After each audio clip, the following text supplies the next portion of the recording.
Welcome, everyone. We're just going to wait a couple more seconds as more people are joining online.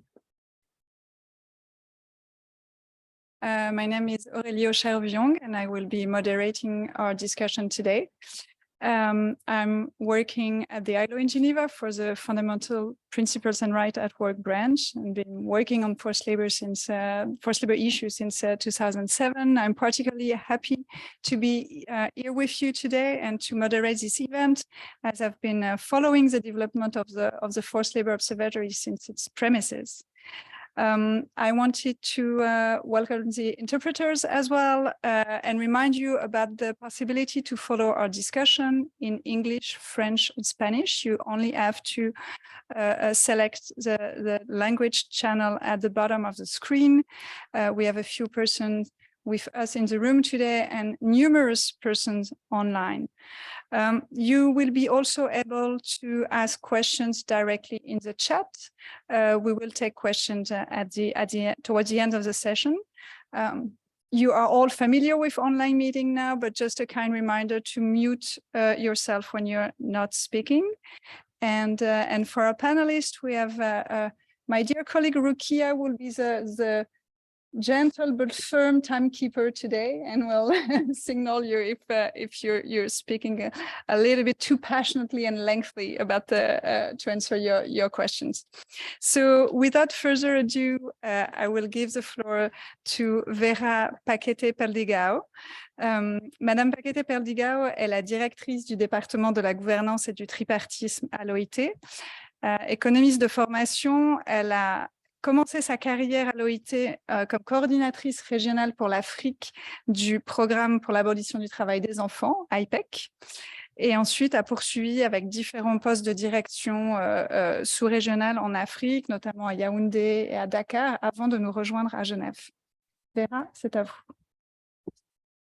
Merci Aurélie et bonjour à tout le monde. Je prends l'opportunité, puisqu'il y a des traducteurs, pour parler en français. Et donc, ceux qui ne peuvent pas suivre, peut-être doivent mettre l'oreillette. Aujourd'hui, nous célébrons la journée internationale de l'abolition de l'esclavage. Et bien que l'esclavage ait été aboli il y a longtemps, il n'est toujours pas été réglé dans certains livres d'histoire. Et les formes contemporaines d'esclavage, le travail forcé, la traite des êtres humains, la servitude pour dette touchent encore plus de 27,6 millions de travailleurs dans le monde, comme le montrent nos récentes estimations mondiales qui ont été publiées. Et mais malheureusement, aucun pays n'est épargné. Car que savons-nous des femmes et des hommes et des enfants qui sont pris au piège dans des conditions de travail dégradantes, contraires à la dignité humaine, contraints de faire un travail dont ils ne peuvent pas s'échapper? À l'OIT, on a été à l'avant-garde de lutter contre le travail forcé dès ses premières années avec l'adoption en 1930 de la Convention 29 sur le travail forcé. Et on n'a pas cessé de continuer à progresser et à appuyer nos mandats pour mettre en œuvre la déclaration relative aux principes et droits fondamentaux au travail de 98 et atteindre la cible 8.7 des ODD. Mais que savons-nous des mesures prises par les gouvernements et les partenaires sociaux pour prévenir efficacement le travail forcé, protéger celles et ceux qui nous sont victimes et leur permettre d'obtenir justice et réparation? Et c'est pour répondre à ces questions que l'OIT, à la demande de son conseil d'administration, a développé un guichet unique sur le travail forcé. L'Observatoire du travail forcé, également appelé FLO, dans son acronyme en anglais. L'idée, c'est de rendre facile, accessible et un lieu unique des informations qui étaient jusqu'alors dispersées. Rapport de la Commission des experts de l'OIT, publication des organisations régionales et internationales sur le sujet, nombre de victimes identifiées par des mécanismes nationaux, législation en place, etc.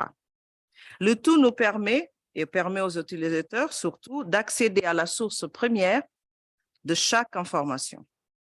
Je suis donc particulièrement heureuse d'être parmi vous aujourd'hui pour inaugurer cet observatoire en présence d'éminents orateurs représentant nos mandants et nos partenaires. Je salue la présence et je le remercie d'avoir accepté à M. Idilberto Sergio Jaime Rios, vice-président du travail et de la promotion de l'emploi au Pérou, un pays qui a étroitement collaboré avec l'OIT au fil des années pour lutter contre le travail des enfants. À mes deux co-chairs, M. Mathias Thorn et M. Jérôme Bernard, représentant respectivement l'Organisation internationale des employeurs et la Confédération syndicale internationale. Mais L'OIE et la CI ont toujours été à nos côtés sur ce sujet pour soutenir l'adoption d'un protocole sur le travail forcé, mais aussi par la mise en œuvre. Ils ont clairement démontré la force du tripartisme lorsqu'il est motivé par la justice sociale et les droits de l'homme. Je remercie également M. Tomoya Obokata, rapporteur spécial des Nations Unies sur les formes contemporaines d'esclavage, qui par sa présence illustre l'importance d'unir nos forces au sein des Nations Unies pour combattre le travail forcé. Et enfin, mais pas de le moindre, je salue ma collègue Michèle Lecoq, qui a dirigé les études innovantes menées par l'OIT sur le travail forcé ces dernières années et élaboré les outils pour aider les pays à collecter les données sur le sujet. Le lancement donc aujourd'hui n'est qu'un début.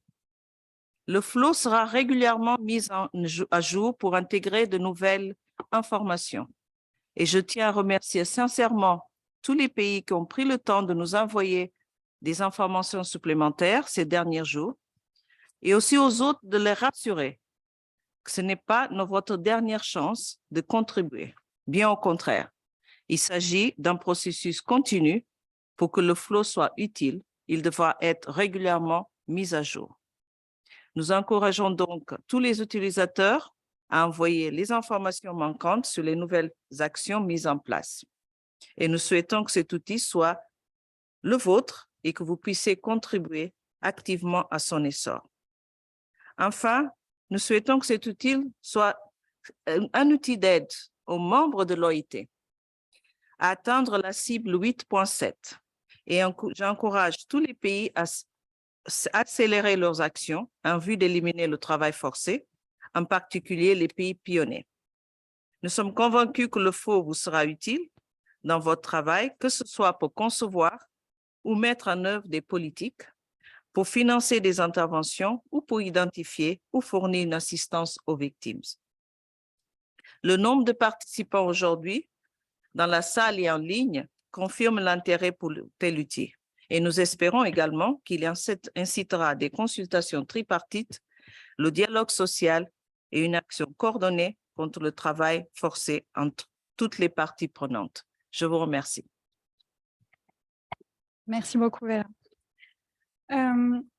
As Vera explained, the Forced Labor Observatory is a one-stop shop on forced labor. It will provide an overview of country efforts, allow you to compare countries on certain topics, but without ranking countries, obviously. What is very important to mention as well is that the original sources are mentioned not only for each country profile, but for each single entry within the database. We wanted to allow users to access original sources. And though the database is for the time being only in English, you have access to the source in the original language. So now, instead of organizing a guided tour of the database live, we thought you would prefer to have the pleasure to discover the database by yourself after the event. But instead, we will show you a very short video. We will explain to you in less than 3 minutes everything that you need to know about the FLO. And then we have this interesting discussion with our panelists, and you can discover the FLO after. So again, feel free to ask questions in the chat and we will address them afterwards. Could you please turn the video? Thanks.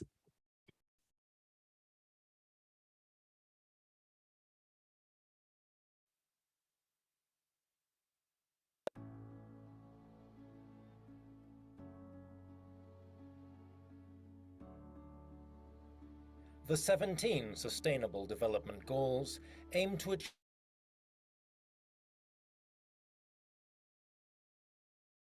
8.7 calls for countries to eradicate modern slavery, forced labor, and trafficking in persons. But effective action needs accurate.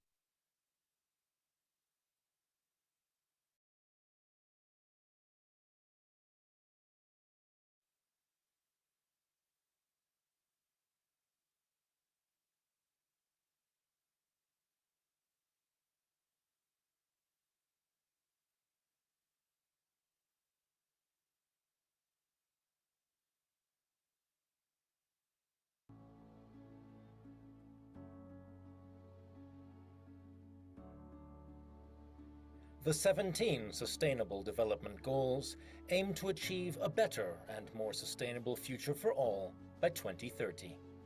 Target 8.7 calls for countries to eradicate modern slavery, forced labor, and trafficking in persons. But effective action needs accurate data and information to help drive solutions. How many persons have been found in forced labor in my country? What are the existing national laws? How many countries have services in place for victims to access justice? To answer these questions and many more, the International Labour Organization has created a one-stop shop, the Forced Labor Observatory. Whether you are a researcher, a policymaker, an employer, trade unionist, a donor or concerned citizen, whether you are working in the public or private sector, or for an NGO, you will find comprehensive information about forced labor, trafficking, and modern slavery, including the latest data and estimates, detailed information on international and national legal frameworks, existing measures related to enforcement, prevention, protection, justice and remedies, and cooperation, all following the main provisions of the ILO Protocol on Forced Labor. Information has been compiled from international organizations, regional organizations, national institutions, and other reputable sources. For each entry, the primary source is specified, and all content is accessible free of charge. Great. So how does it work? You can search different topics on the left-hand navigation pane. If you click on a topic, a map and a table will allow you to compare available data from different countries. You can also access a country profile by typing the name of the country on the top left, or by selecting a region and then a country from the menu. In each country profile, you will find detailed information about each thematic, such as ratified conventions, adopted national action plans, existing referral mechanisms, dedicated law enforcement bodies, measures to ensure due diligence and fair recruitment, and much more. You can expand each section to get detailed information. I noticed some information was missing. I clicked on a link that was broken. You can help improve the Forced Labor Observatory by flagging any issues or suggesting new information to flo@ilo.org. Make sure to provide the source if you want the new information to be added. The Forced Labor Observatory is a living platform with data and information being added regularly. We all have a role to play. Help us eradicate forced labor.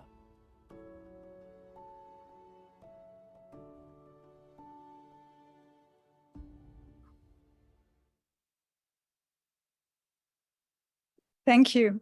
So now, after seeing this short video, we would like to move directly into our panel discussion.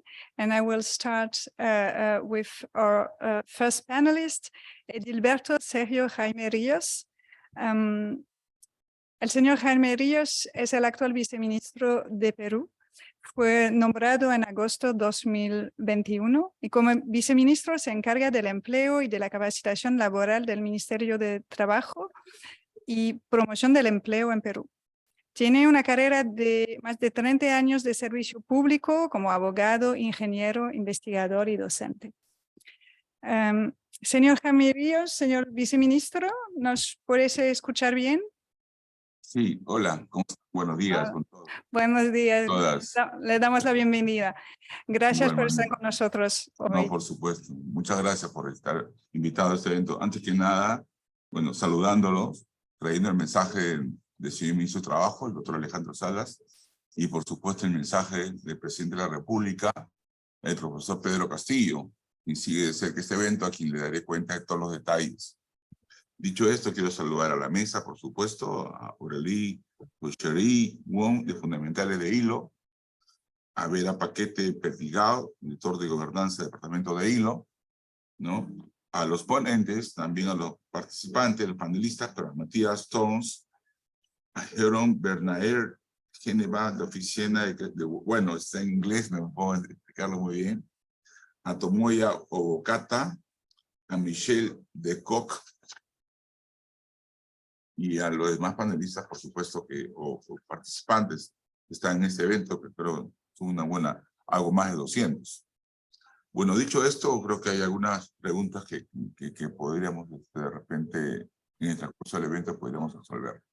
Dicho esto, muchas gracias. Gracias, señor viceministro. El trabajo forzoso es un problema complejo que tiene sus raíces en la pobreza, la discriminación y la falta de educación.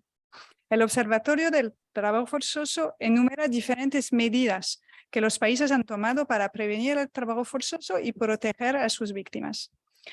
Perú ha tomado varias medidas, se convirtió en un país pionero de la Alianza 8.7, ratificó el protocolo 29 de la OIT sobre el trabajo forzoso, también tipificó el trabajo forzoso como delito y viene formulando una política nacional sobre el trabajo forzoso.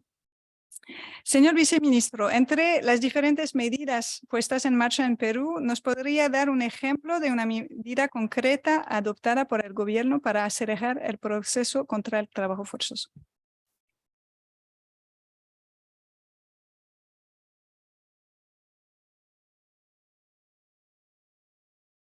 Tiene que abrir su micrófono, por favor.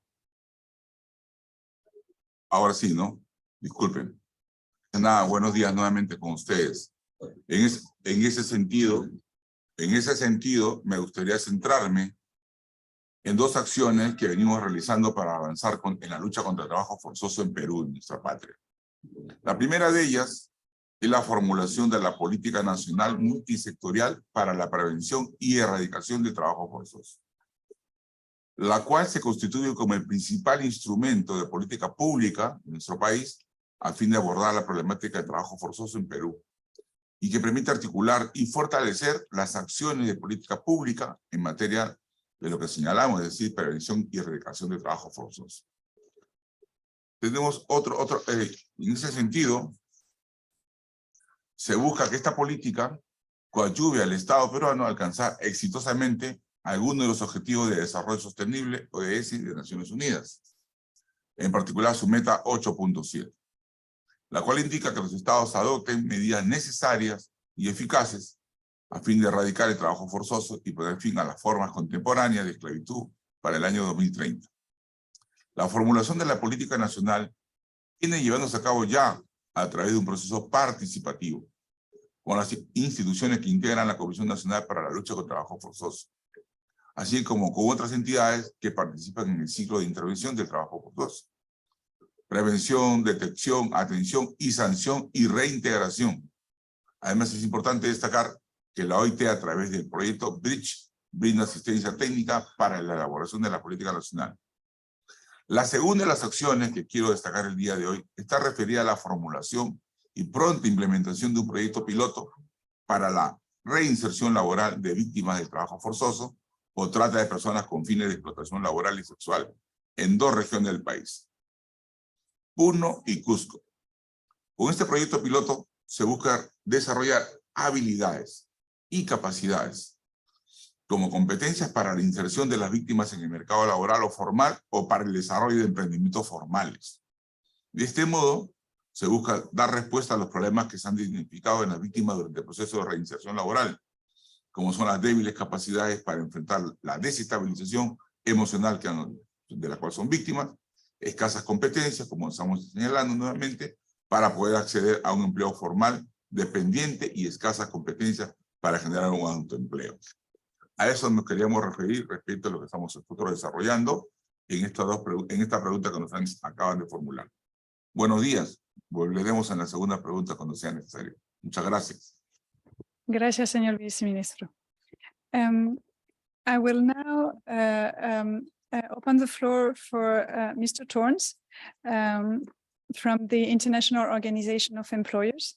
After leaving the Confederation of German Employers, Matthias joined the IOE as senior advisor, leading the work on human rights, G20, G7, global supply chain, as well as SMEs.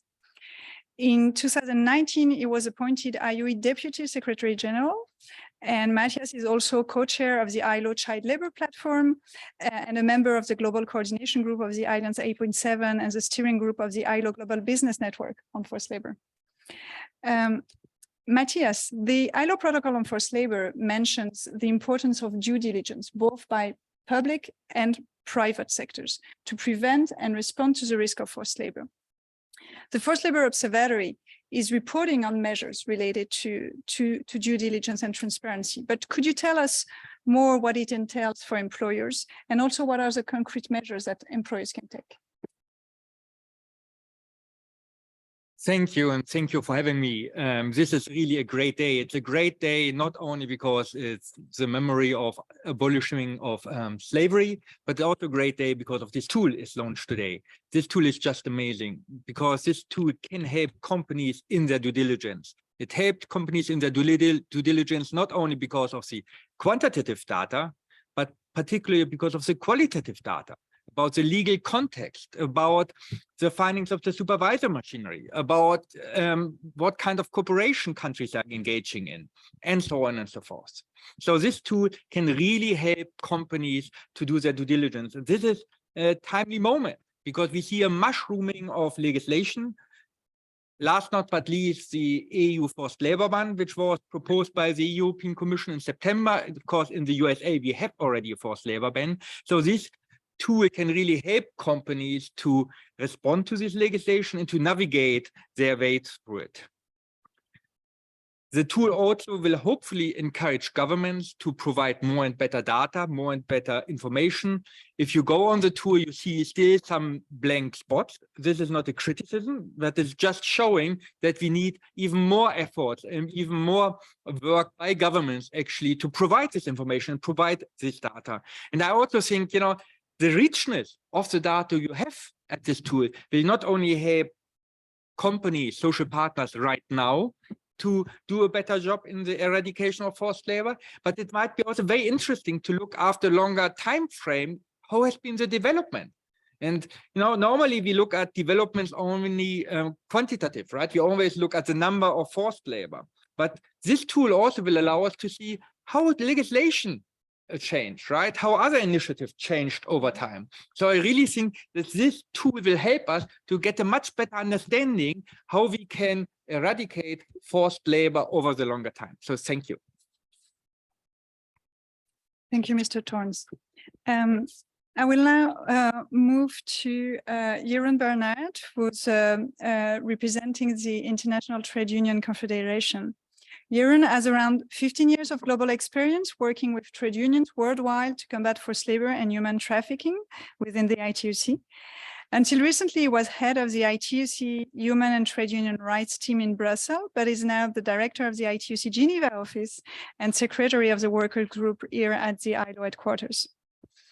Jeroen, the ILO global estimates on forced labor have stressed that ensuring freedom of association and collective bargaining is instrumental to make effective progress against forced labor. But giving a voice to the most vulnerable workers, such as migrant workers or workers in the informal economy, can be challenging. And this is why the Forced Labor Observatory reports on measures targeting vulnerable groups. Can you tell us more about what trade unions do to reach out these particular workers, the most vulnerable to forced labor? Thank you, Aurélie, and thanks for organizing the event and for establishing the observatory. I think it's a great tool. And thank you for that question. I think freedom of association, collective bargaining rights are enabling rights, as we always say. They're very much crucial to the protection of other workers' rights.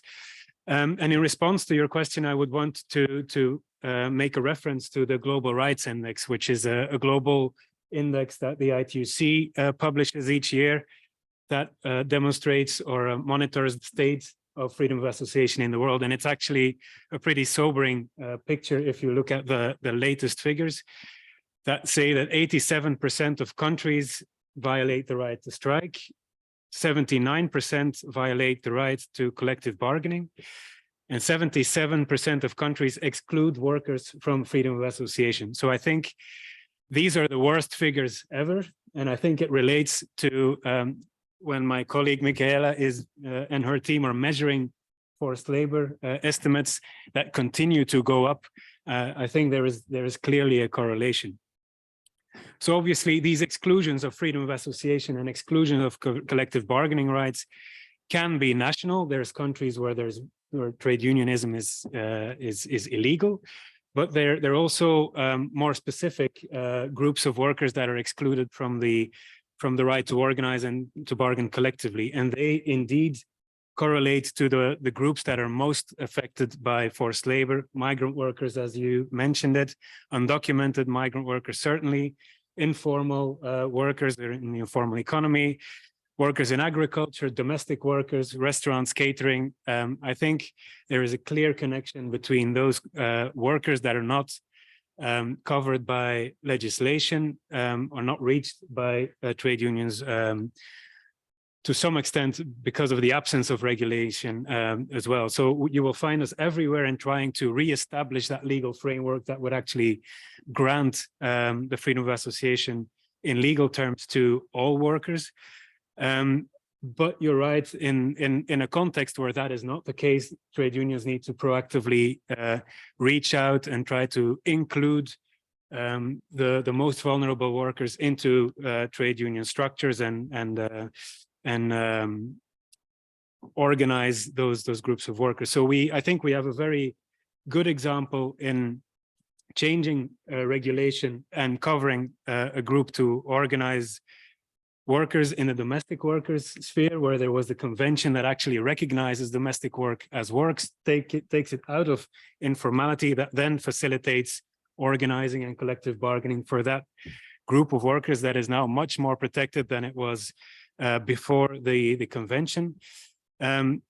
We have examples in India of SEWA, which is a very large union of women self-employed workers, which fall outside of the institutional framework for trade union representation and collective bargaining, but yet have managed to organize and improve their working conditions in a trade union structure. There's all kinds of creative solutions that trade unions set up to reach smallholder farmers, for example, small producers that are and at the end of supply chains, in cooperatives linked to trade union structures.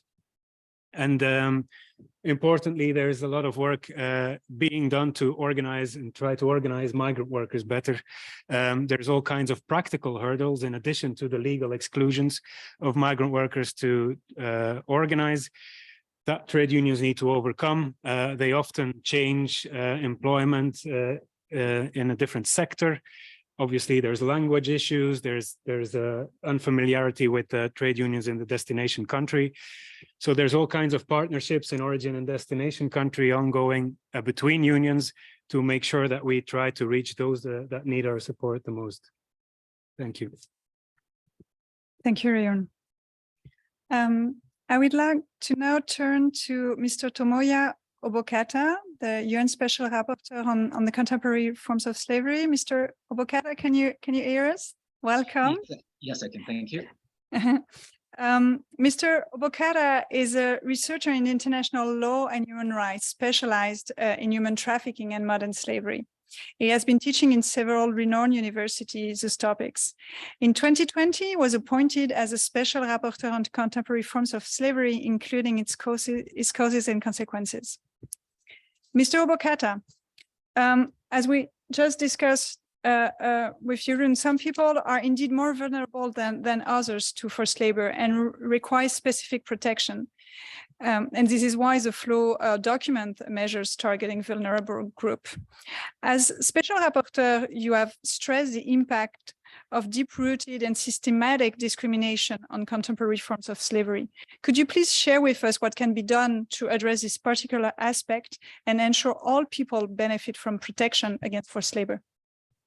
Well, first of all, thank you very much for inviting me to this launching event on the International Day for the Abolition of Slavery, and congratulations to ILO for creating this very important database, and I'm no doubt that I'll be using it quite often for my work. Now, to answer your question, I'd like to stress first and foremost that the deep-rooted discrimination is a major cause of contemporary forms of slavery, including forced labor.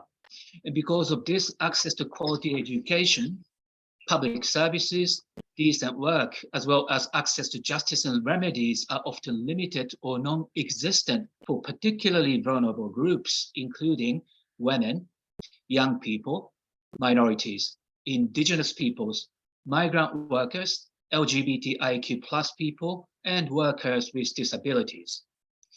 Without access to these, people are more likely to end up in jobs in the informal economy, which often demonstrate indicators of forced labor.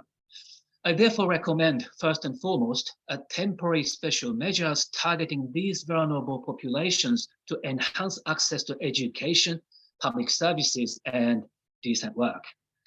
We also need to remember that discrimination is institutionalized in various parts of the world, and states must do much more to tackle the culture of discrimination through legislative and other means. Finally, I believe that human rights education is also important so that children can grow up to embrace diversity and tackle discrimination. Thank you.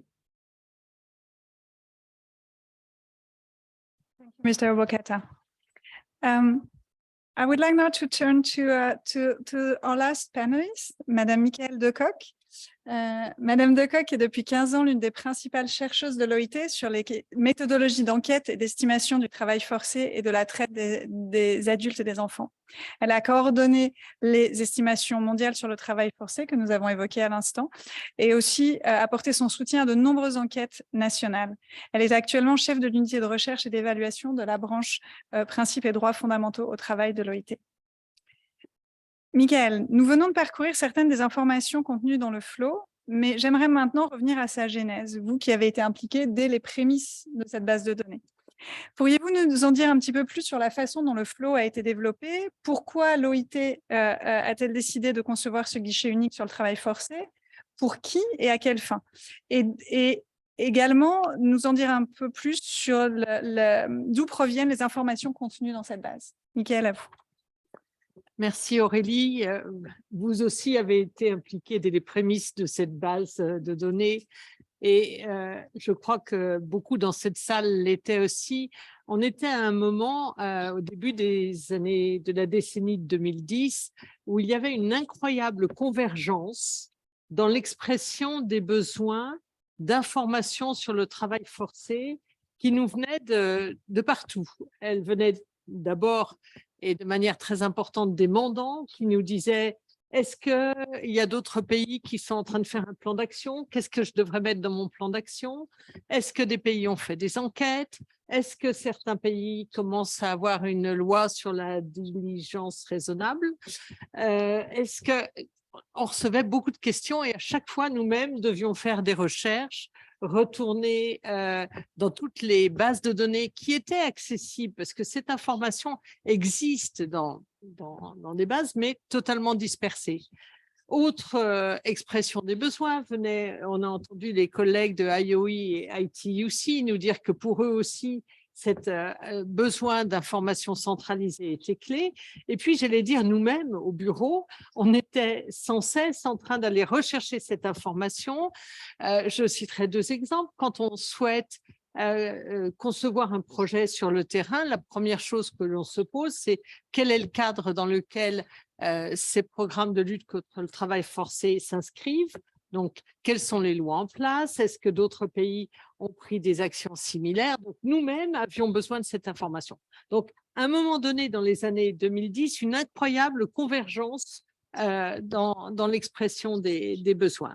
Et puis, vient la requête du conseil d'administration de l'OIT de développer justement un entrepôt global de données sur le travail forcé. Et donc, le besoin plus la requête, nous nous sommes relevés les manches et beaucoup dans cette salle ont contribué à la conception de cette base de données. Alors, je dois dire qu'entre l'expression des besoins des années de la début de la décennie 2010 et ce qu'elle est aujourd'hui, cette base, elle a été affinée dans sa structure, en particulier, et c'est important de le signaler, après l'adoption du protocole sur le travail forcé, puisque ce protocole nous donnait un cadre de travail, un cadre de mesures à prendre pour l'élimination du travail forcé, et donc il était essentiel que ces informations se trouvent dans la base de données. Donc, on a à ce moment-là fait évoluer la première structure de la base pour pouvoir avoir dans la base tout ce qui est les mesures de la recommandation 203 du protocole sur la protection, la prévention, l'assistance aux victimes, etc. Vous m'avez posé la question sur les sources, c'est clé. Nous tous qui travaillons sur les données, sur le travail forcé, mais aussi sur les autres sujets, nous savons qu'il y a beaucoup d'informations qui circulent et qui ne sont pas toujours, dont on n'arrive pas toujours à tracer la source, qui sont plus ou moins fiables. Or, il était hors de question que le BIT mette à la disposition du monde des informations non validées. Donc, il y a eu un processus très, très rigoureux de sélection des informations. Toutes les sources, toutes les informations qui sont dans cette base FLO sont des sources qui ont été vérifiées, qui sont publiques, qui viennent soit d'organisations internationales ou régionales, soit des organes de supervision du BIT ou bien sûr des sources nationales. Ces données ont été donc validées, entrées dans le profil de chaque pays. Et nous avons, dans les dernières semaines, renvoyé ce qu'on appelle le profil pays, donc la compilation des informations qui concernent un pays, aux autorités nationales pour qu'elles puissent le valider, l'enrichir, corriger s'il y avait une erreur ou des informations plus récentes et nous le renvoyer. Et ce n'est que le début du processus, vous l'avez dit et Véral l'a rementionné, c'est une base qui est appelée à vivre, sinon elle n'aurait plus aucun intérêt. Et donc, dans son processus initial, mais encore maintenant, le processus de consultation par tout le monde est clé. J'en profite pour saluer les pays qui nous ont renvoyé d'autres informations et en particulier certains pays qui ont mis en place une consultation tripartite pour cette révision. Donc, c'était, oui, nous saluons cet effort. voilà, on espère vraiment que cet outil va être largement utilisé. Il est à votre service et nous vous souhaitons une longue vie. Nous également. Merci beaucoup, Michael. Je vais maintenant revenir vers Monsieur Thorns. Matthias, you mentioned in your intervention earlier that you think the FLO will be useful to employers, and this is why we designed the FLO indeed to serve ILO constituents. How do you think instruments like the FLO can in practice support employers in their efforts to combat forced labor? Thank you. Yeah, as I said already, it will support the due diligence of companies, but hopefully it will also trigger policy change on the ground. You spoke about that countries will not be ranked, but you can compare them. And by comparing them, there will be hopefully some peer pressure in order to optimize policy to eradicate forced labor.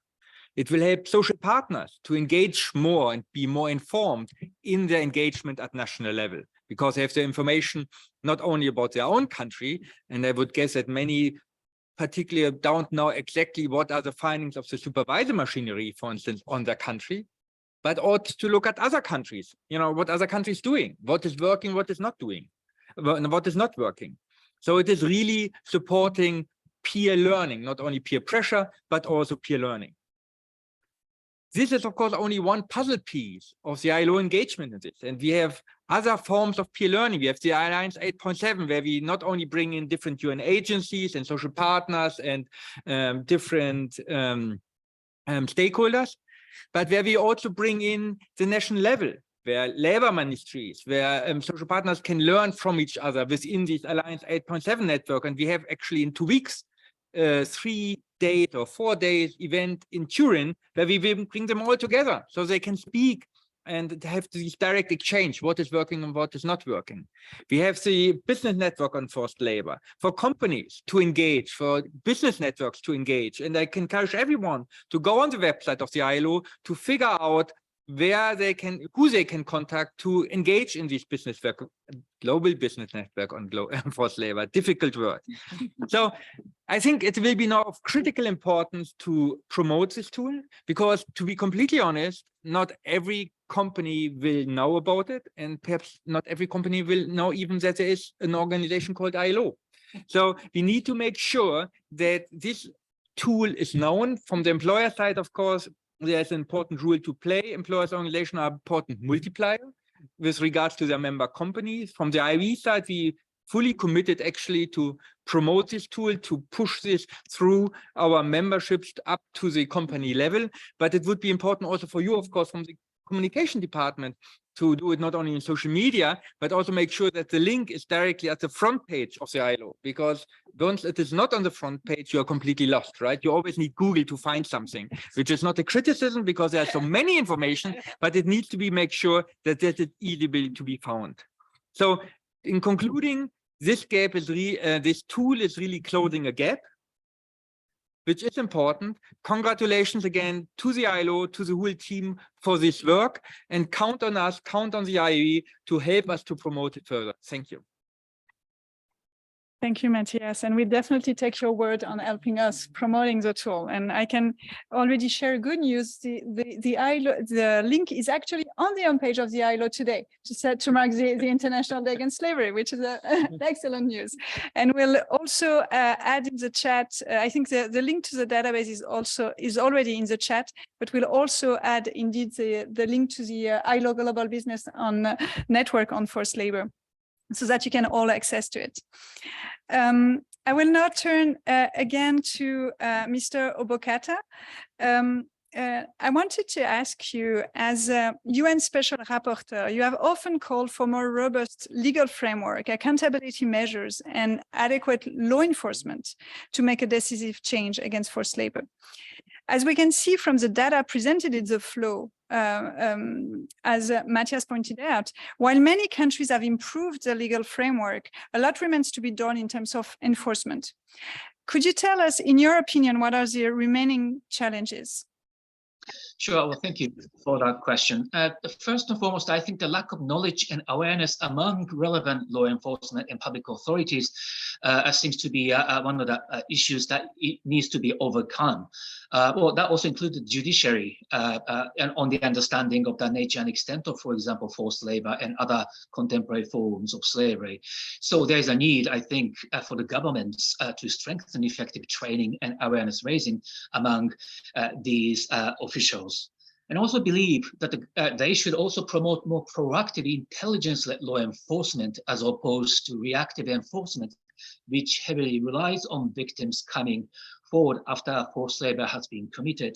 And now this is a challenge because many victims are afraid to come forward due to the fear of, for example, reprisal by the employers or criminals, as well as a fear of law enforcement actions, particularly if they are migrant workers. So, it is very difficult to rely on their testimonies. So I do believe something like a more intelligence-led enforcement is needed. Another related point is the weak labor inspection.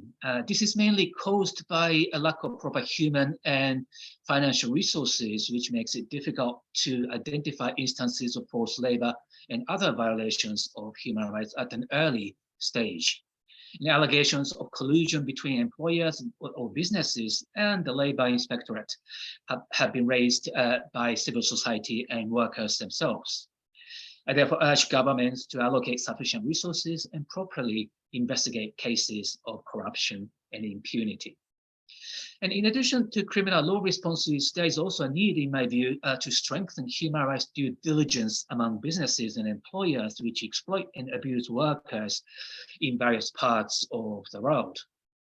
I am certainly encouraged by the fact that an increasing number of businesses and employers adopted and implemented due diligence policies in their business operations, but more needs to be done, particularly by small and medium enterprises, many of which operate in the informal economy. Governments should also be more proactive in promoting human rights due diligence through legislation and other means.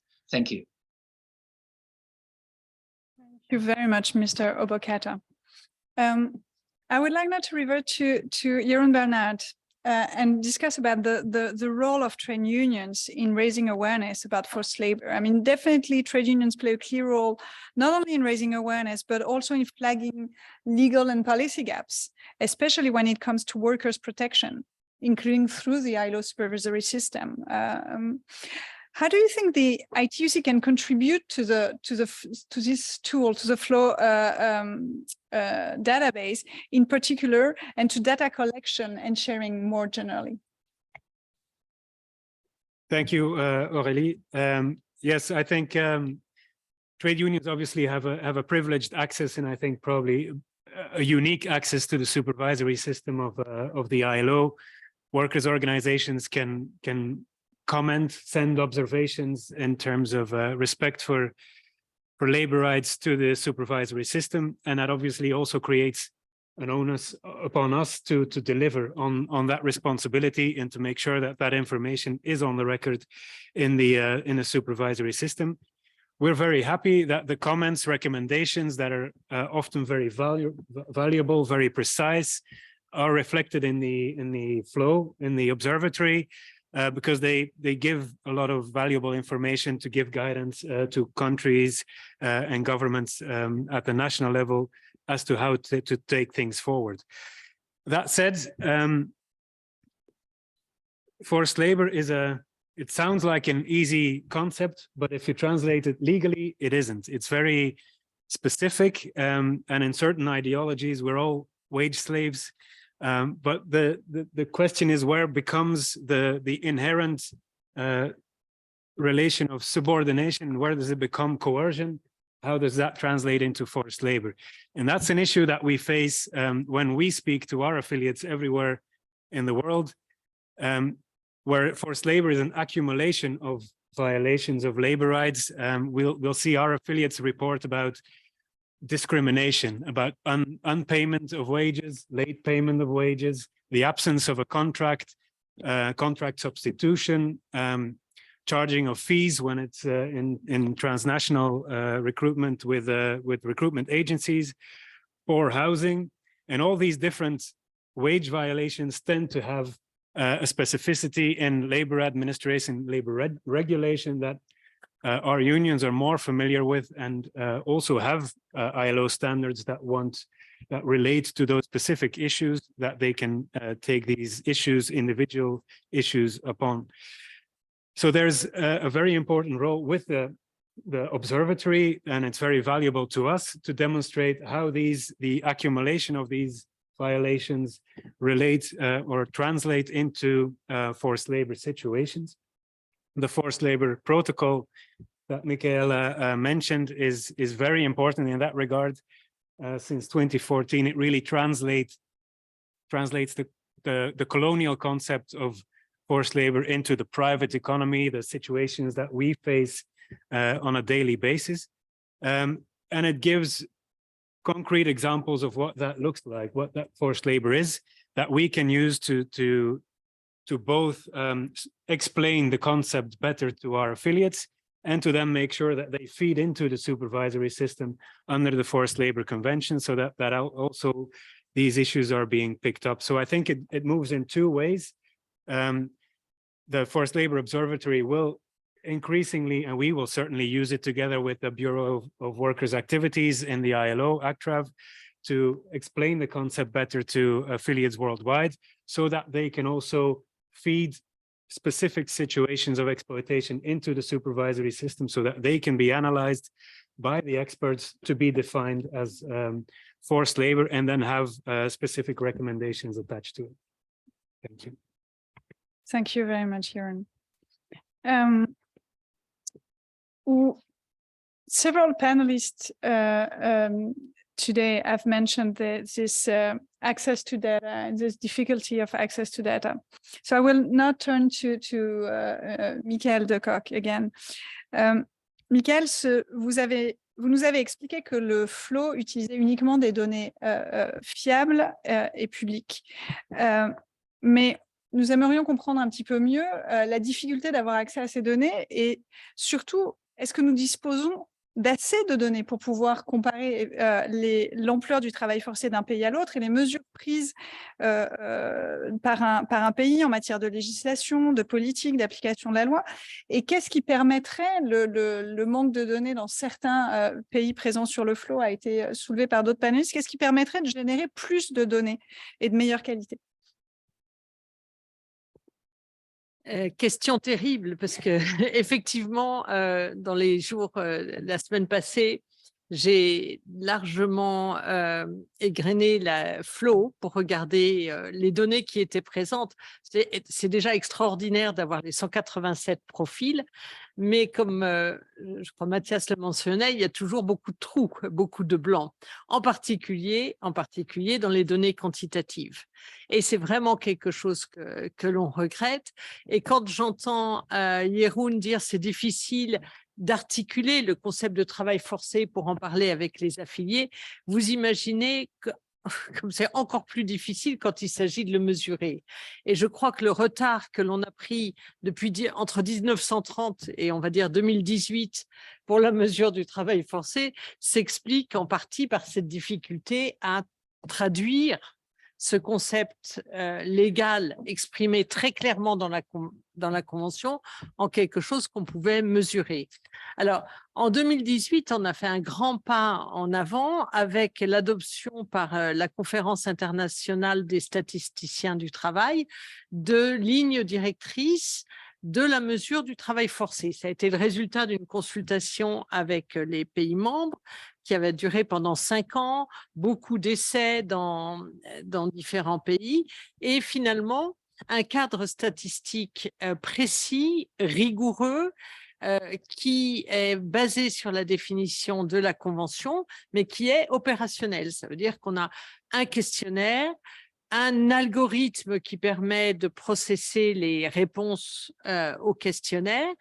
J'insiste aussi sur ce point des lignes directrices éthiques, parce qu'on ne peut pas faire une recherche sur le travail forcé dans n'importe quelle condition. On est face à une population qui est en souffrance ou à risque de mesures de rétorsion par ceux qui pourraient entendre les réponses.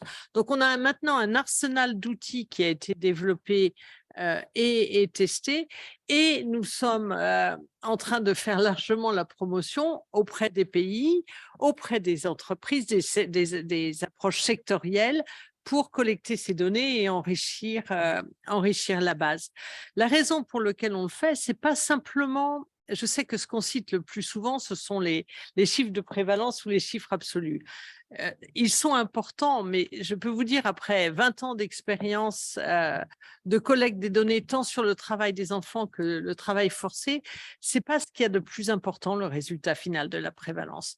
Dans le processus par les pays de développer une enquête ou une recherche quantitative sérieuse sur le travail des enfants, déjà le processus de conception est facteur de changement, parce que la réflexion qui est faite sur la définition statistique et l'adaptation au contexte national, elle permet déjà d'articuler, de mettre un accent sur ce qui va être spécifique au pays.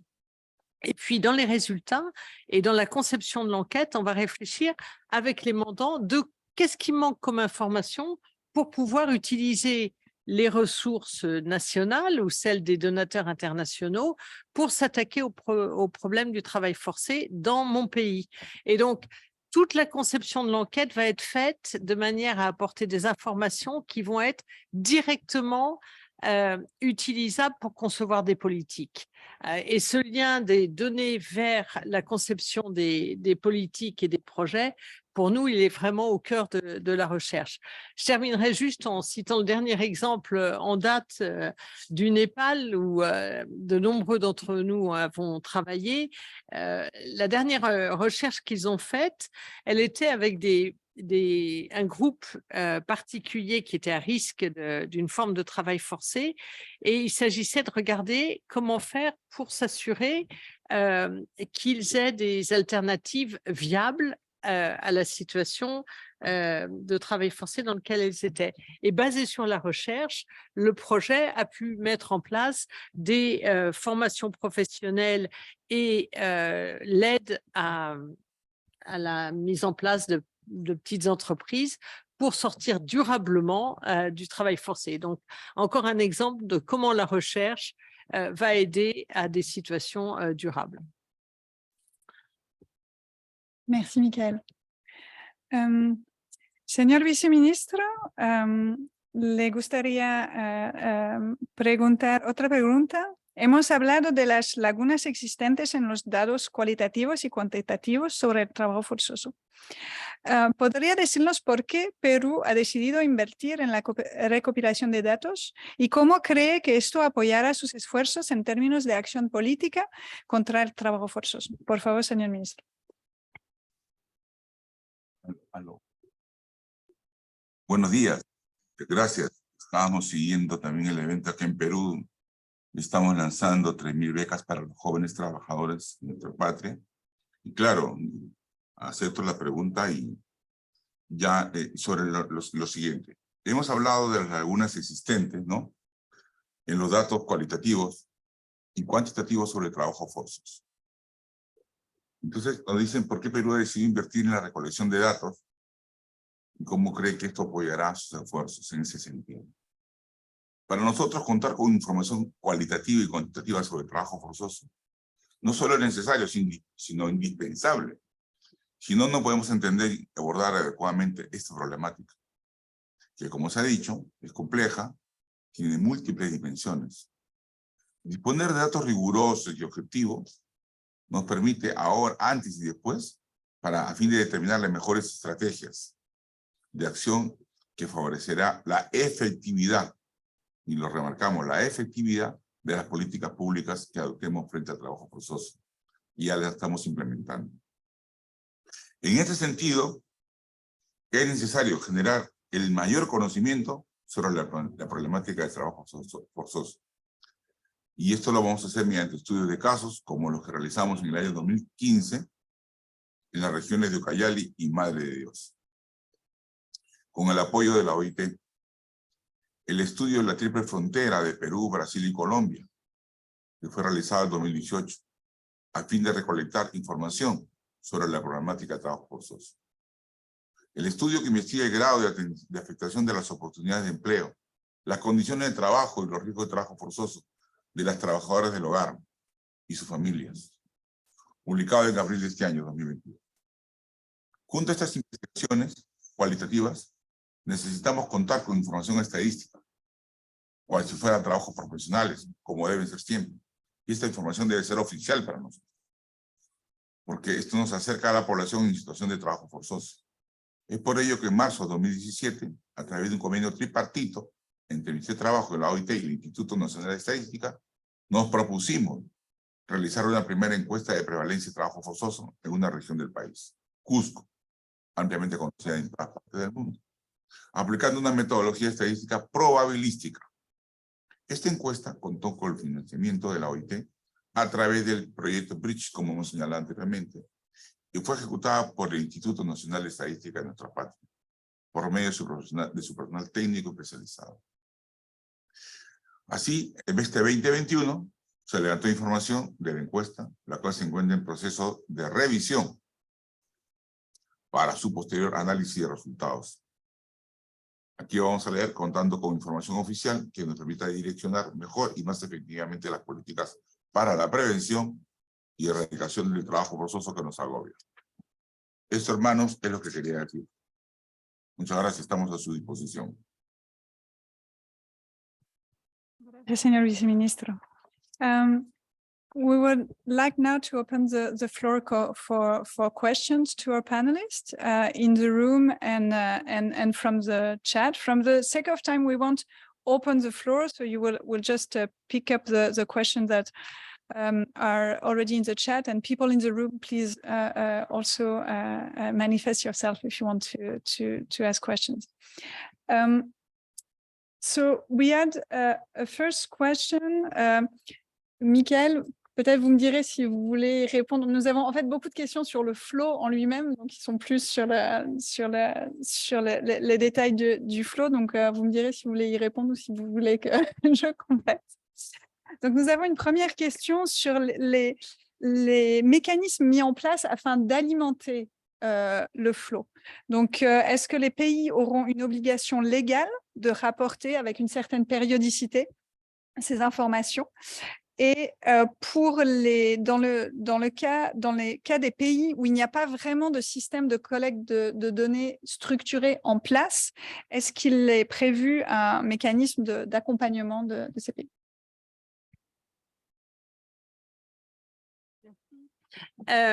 Non, bien sûr, pas d'obligation légale, aucune obligation légale de fournir ces données.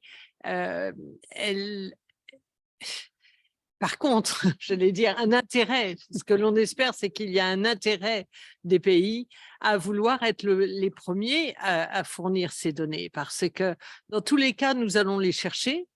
Et vous pouvez faire confiance à l'équipe de recherche et à l'équipe qui a mis en place ce projet pour aller chercher sur les sites Internet. Comme j'ai dit, nous n'utilisons que des sources publiques, soit sur les sites des gouvernements quand nous cherchons les lois, soit les sites des organisations internationales pour ce qu'il s'agit lorsqu'il s'agit par exemple du nombre de victimes de traite qui ont été assistées dans chacun des pays.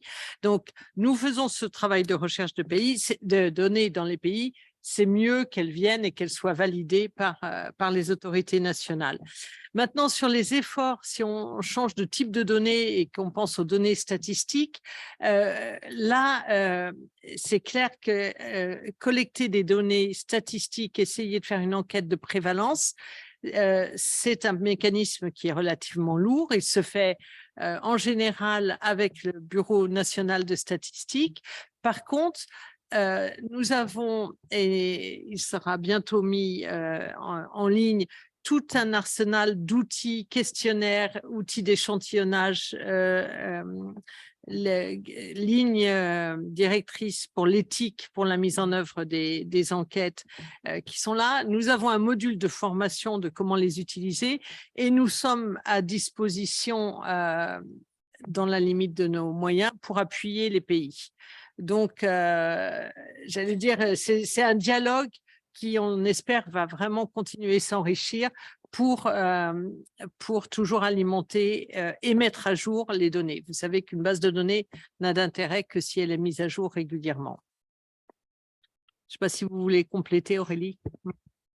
Je pense qu'on peut, on va reparler un petit peu des questions de sustainability dans les closing remarks de Vera, donc peut-être qu'on peut, on peut rester là pour l'instant. We have another question for the Vice Minister. Señor Viceministro, tenemos una pregunta de un participante para usted. ¿Qué estrategias, recursos humanos y herramientas tecnológicas se están tomando en Perú para fortalecer la inspección del trabajo, para detectar el trabajo forzoso, especialmente en las zonas andinas y selváticas del país? Buenas. Sí. Disculpa, me había conectado por un momento, pero estamos aquí. Como hemos señalado, ¿no? Ya tenemos para la supervisión y la vigilancia, la verificación del trabajo forzoso, tenemos una Superintendencia Nacional de Fiscalización, cumple esas labores en forma especializada, pero además tenemos proyectos, como hemos señalado, nuevamente repito, con el apoyo técnico de OIT, en la triple frontera, en Perú, Brasil y Colombia, el año 2018, en los casos de Ucayali, que son regiones de nuestro Perú, el 2015, últimamente, y el 2017 también, a través de un convenio tripartito entre el Ministerio de Trabajo, la OIT y el Instituto Nacional de Estadística, que hicimos una encuesta en Cusco, en la región Cusco, con una metodología estadística probabilística, y esta encuesta contó con el cofinanciamiento de la OIT a través del proyecto Bridge y fue ejecutada por el Instituto Nacional de Estadística de nuestro Perú. Finalmente, en febrero de 2021 se levantó esta información de dicha encuesta, la cual se encuentra en proceso de revisión para su posterior análisis de resultados, como señalamos también, contando con información oficial que nos permita direccionar mejor y más efectivamente las políticas para la prevención y erradicación del trabajo forzoso. Esas son las acciones que hemos realizado en Perú. Gracias.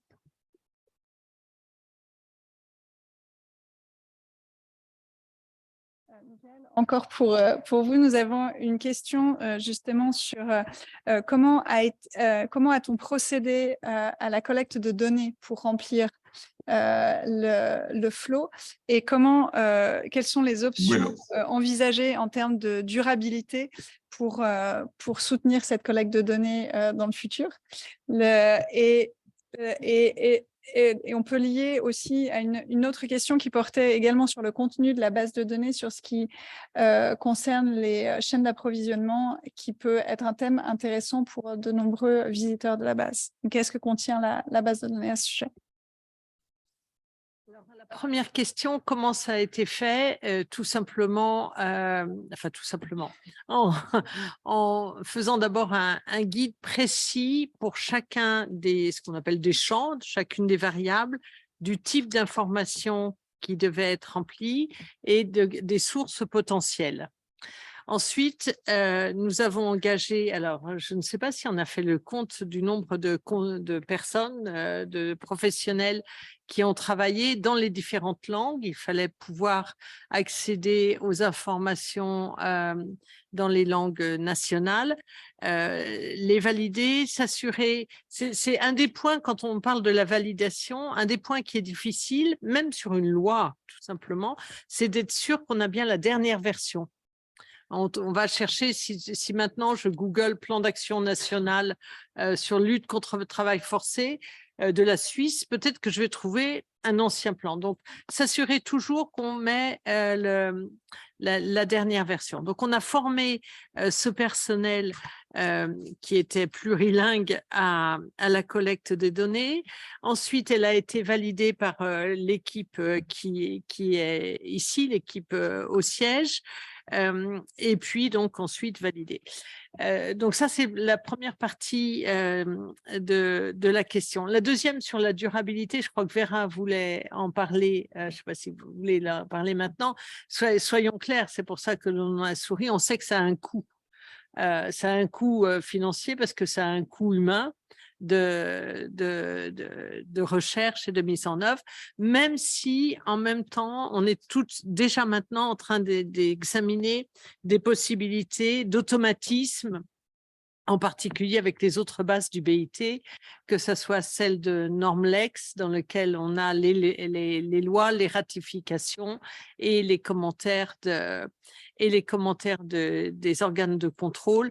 On a même évoqué, mais bon, ça c'est notre équipe de recherche, on regarde si on pourrait envisager de regarder ce qui se passe du côté intelligence artificielle pour extraire rapidement tout ce qui sort et après que ce soit évidemment validé par des experts de nos domaines.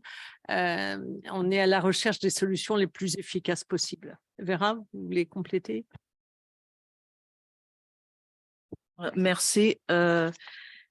Effectivement, un des points qui sera toujours dans un outil comme celui-là, c'est sa sustainabilité. Comment est-ce qu'on peut s'assurer que non seulement, comme disait Michael, qu'on puisse avoir accès aux informations les plus à jour dans toutes les langues et qu'on puisse pouvoir les entrer. Je disais dans l'ouverture que c'est un outil qui est vivant, donc un outil qui sera utilisé, qui sera mis à jour au fur et à mesure qu'on aurait plus d'informations. Cela devra avoir certainement un coût technique, mais aussi un coût en termes d'expertise, pouvoir avoir les experts qui ont accès à ces différentes informations. Mais comme c'est dit, une des premières approches qui a été aussi, c'est de pouvoir voir déjà à l'interne de la maison tous les rapports qu'on a, et surtout le comité des experts, le mettre à disposition d'une façon plus rapide en le mettant dans le lien. Maintenant, le coût, il est là et on devra retravailler cela dans le contexte du bureau sur les priorités. Thank you, Vera. Thank you to all panelists for responding to the question. I am sorry we didn't have time to respond to all the questions that came in the chat, but my colleagues will add the email address of the FLO, and you can also reach out to us after the event if you have further questions. So I would like to thank all of you for your presentations and for also respecting the time that was allowed to you. You were very respectful of that. And now I will give the floor to Vera for the closing remark. Thank you, Aurélie. And I would like to start first to thank all the panelists for being with us today. And I think it was very enriching, the discussion and the questions, although we couldn't have all the questions that came on the chat. But looking at the points and the objective of this tool is first and foremost to help member states to address one of the fundamental principles rights at work, which is forced labor. So this is the first thing. The second, looking back to the different points made by the panelists, what I take out first is the dialogue. This tool can serve also at the country level to have a dialogue between member states or among constituents in the member states. The second point is the due diligence, how a member state can use the tool to respond to due diligence, connecting it to human rights, connecting it with the peer learning. But another point that was, and I took very well noted because it's part of the department, is the need also to reinforce labor administration. And this is, I think, was Mr. Tomoyo that had mentioned that those needs, the weak labor inspection, strengthening labor enforcement are important, and we hope that this tool will be a way forward to start working at the country level. But let me say that also that we would like to welcome any feedback on the FLO itself. After the launch, we'll have time to dive into the database. You will have time to discover the different infographics and functionalities. And I hope you can communicate to us if there is anything that is missing, not only about the documents, but also functionality that can help you navigate. The point of sustainability was raised, and this is something that we need to ensure that this remains up to date in some fields and automatically can be updated. The ILO will be continuing working on that, and I take advantage of this to really thank particular U.S. Department of Labor for their significant contribution through the ILO Bridge project that allowed us to concretize a decision that was taken, I think, in 2012 to have this observatory. We are almost, what's 20 years? But 10 years we have to work on that. And I do hope that we'll receive many comments and in particular that can help us to populate this tool and can be a useful tool for all. Thank you so much. And thank you for my co-leads here. Thank you.